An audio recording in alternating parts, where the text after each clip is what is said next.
I'm Danny Danger, and I just watched my very first anime. Do we call it a Danny-May? I've been trying to get into anime for over a year now. My foot in the door was Avatar: The Last Airbender, then The Legend of Korra, and then Rooster Teeth's RWBY. I know what you're gonna say, those aren't technically anime because they're not Japanese. Well, I don't know a whole lot about anime, so forgive me if I'm speaking out of turn, but I do know a lot about bartending. And if you come into my bar and you order a whiskey and you won't drink a really good whiskey because it's not a bourbon, it doesn't make you look like an expert, it makes you look like a jerk. I've had a lot of hurdles with actual traditional Japanese anime. The really big one is quantity versus quality. There's a lot of stuff out there, and if you don't know anything about the space, you can spend tons of time sifting through a lot of crap before you get to anything good. The other thing that I have a hard time with anime is fan service. Now, you guys know me, I'm really liberal. I don't mind nudity. I'm very pro nudity. But when the nudity gets to the point where it's distracting from the story, when anything distracts from the story, it's bad news bears. Just cut it out, it's not necessary. But my real issue with fan service is the underlying idea that women are objects. Take Soul Eater, for example. I got really into it until Kid Death reached over and just grabbed two female characters' boobs unnecessarily, without permission. Now, keeping in mind that these two female characters actually turn into weapons and could totally kick his ass, but don't. And this happens a lot in Japanese anime, where male characters are just allowed to touch women and treat women in ways that would never ever happen in the real world because they would get slapped in the mouth. And that's the interesting thing about this whole anime thing, is that I don't know a lot about Japanese culture. So the fan service in and of itself was kind of a shock to me because it was so blatant and so uncomfortable for me coming from American society that I was almost sort of like, wait, in Japan they're allowed to do what? Like, is that actually a thing that happens? Or like 15-year-old boys reading these mangas and watching anime thinking that it's appropriate to just grab women? No, that's so bad. Why? No! I have a very big hand. It's like big as half of your face. Another hurdle I've had with anime is finding really good recommendations from professionals. I went to a booth this weekend at South by Southwest that was a company that makes a lot of anime, and I went there with the goal of starting a conversation with them saying, I really want to get into anime. What shows do you have that are really great for first-time watchers? And once the guy found out that the only anime that I had watched was American, he didn't really seem very interested in talking to me. And it's not necessarily gatekeepy, but it's not really considerate of new fans either. I mean, don't hog your fandom. Like, if you're at a booth, you should make your booth accessible to everybody, not just people who are already giving you their money, right? The very first real anime that I tried watching was Attack on Titan, and I loved it until the Titans showed up, and then they scared the crap out of me. I had nightmares about Titans for like 2 days. They eat people. Ah!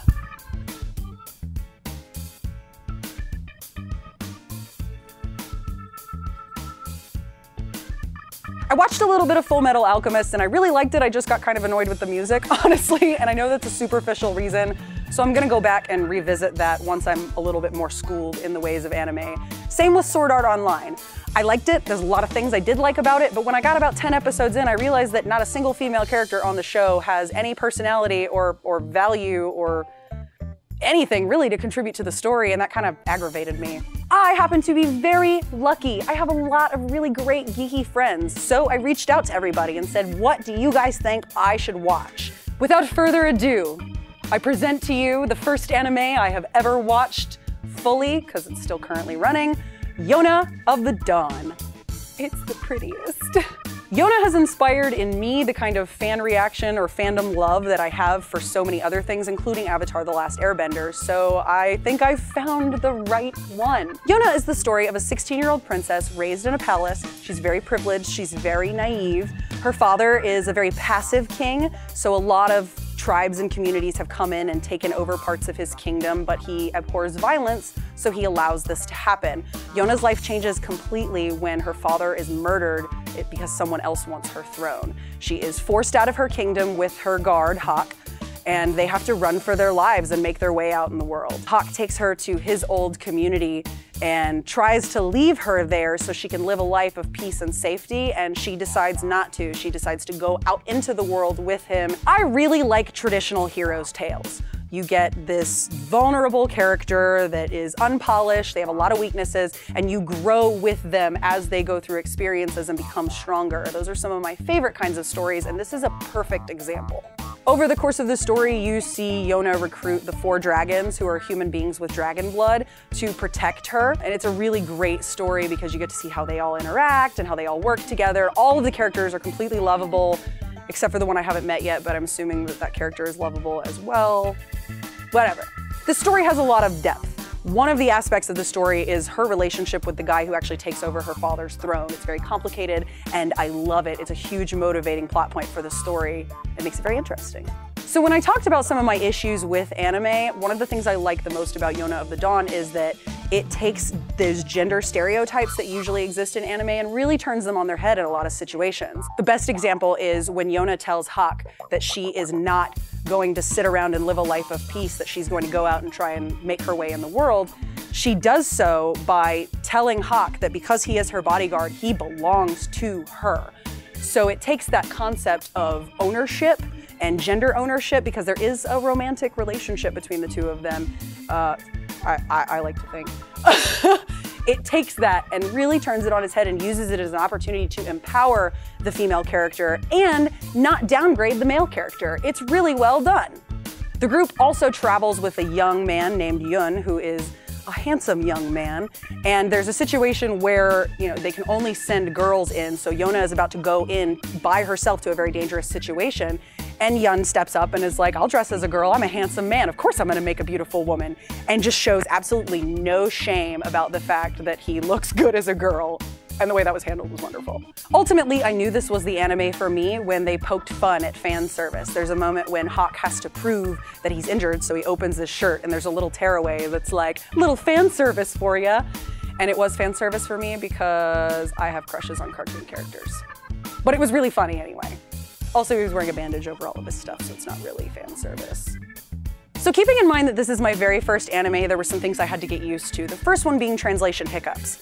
Sometimes I'll be reading a sentence that's being translated and it doesn't quite make sense or it sounds a little weird, but you have to consider that in Japanese there are a lot of words that don't have a direct contextual translation in English. There are words that lose their meaning when you translate them, so when these anime shows are being translated to English, they're kind of doing the best that they can with the language and cultural differences. Now, I don't speak Japanese, so there are moments in the story where I have to wonder if there's some concepts that are lost to translation. Like, for example, almost all of the male characters in the story seem to be attracted to Yona, but there's a moment when Jeha implies that he might be attracted to Hawk, and Hawk calls him a pervert, which is not, usually we don't associate homosexuality with perversion specifically.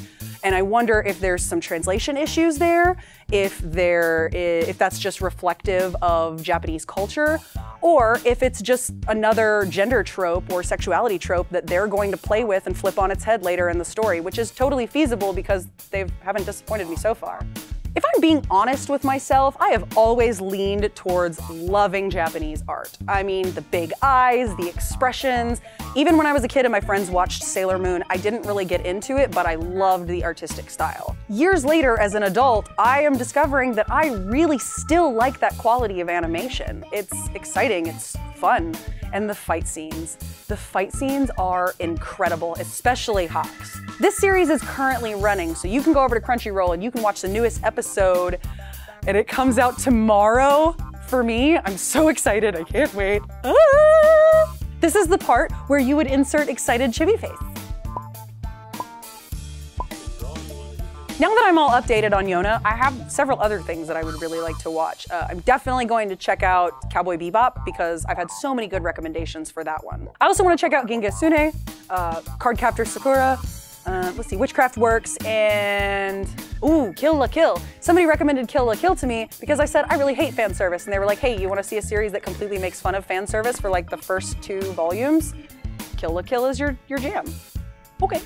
Thank you guys so much for commenting on my Dear Me video. It made me get a little choked up, everybody telling me how they felt about it. My mom wanted me to let everyone know that that letter should have been an open letter to my 14-year-old self, not my 15-year-old self. Apparently I got my first kiss when I was 14, not 15.